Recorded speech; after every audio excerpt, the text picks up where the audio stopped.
श्री गणेश और देवी दुर्गा की महाकाव्य। कभी कभी स्वर्ग में भी असुरों का साया पड़ जाता है। देवों की सभी शक्तियों और श्रेष्ठताओं के बावजूद असुरों की नाकामी से दुनिया में अस्तित्व का संकट बढ़ जाता है। इस बार की महासभा में देवराज इंद्र और ब्रह्मा देव किस प्रकार से इस समस्या का समाधान खोजने के लिए एकत्र आए, वह कहानी है जो आपको अद्वितीय महिमा और मित्रता के बारे में बताएगी। स्वर्ग के सुंदर मंदिर में देवताओं की महासभा का आयोजन हुआ। सभी महत्वपूर्ण देवताएं उपस्थित थीं। इंद्र, ब्रह्मा, विष्णु, शिव, लक्ष्मी, पार्वती और अन्य कई। महासभा के आयोजन का मुख्य उद्देश्य ये था कि कैसे असुरों के प्रति देवताओं की सुरक्षा और स्थिति को मजबूत बनाया जा सकता है। इंद्र ने महासभा की शीर्षक को बताया, हमें एक महाशक्तिशाली और बलशाली देवी की आवश्यकता है जो हमारे साथ हो और हमें असुरों के खिलाफ संघर्ष करने में मदद करे। ब्रह्मा देव ने उसकी बात पर सहमति दी और विष्णु ने भी इसे स्वीकार किया। इंद्र ने महासभा में एक गोलु मुद्रित चित्र प्रदर्शित किया जिसमें एक पुनर्जन्म के रूप में देवी की छवि थी। इस चित्र के सामने आकर विष्णु ने कहा, हे दोस्तों,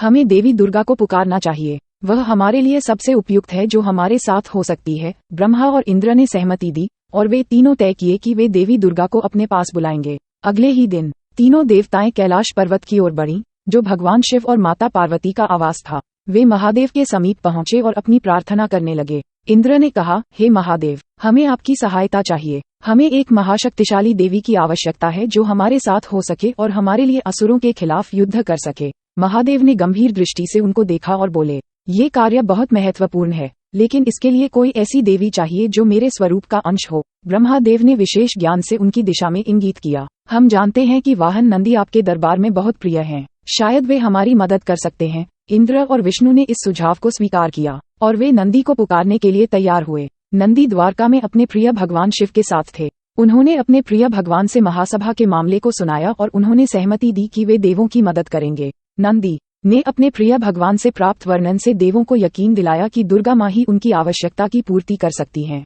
इसके बाद वे महादेव के साथ दिव्य रूप में स्वर्ग चले गए। देवों और नंदी ने माता दुर्गा की प्रार्थना की और उन्होंने उनकी मदद करने के लिए कहा। माता दुर्गा ने कहा, मैं आपकी मदद करने के लिए तैयार हूँ, लेकिन इसके लिए मुझे एक शरणागति चाहिए। देवों और नंदी ने शरणागति देने का संकल्प किया और उन्होंने माता की कृपा प्राप्त की। माता दुर्गा ने अपने दिव्य स्वरूप को त्याग कर एक पुनर्जन्म धारण किया और उन्होंने अपने शक्तिशाली रूप में प्रकट होकर देवों के साथ होने का आलम्ब बना लिया। इसके बाद देवों और दुर्गा माँ ने मिलकर असुरों के खिलाफ एक महायुद्ध लड़ा और वे असुरों को पराजित करके भगवान शिव के साथ वापस लौटे। महासभा में विजयी वापस आकर देवों ने माता दुर्गा का आभार व्यक्त किया और उन्होंने अपने साथ होने का आलम्ब किया कि वे हमें सदा सहायता करेगी।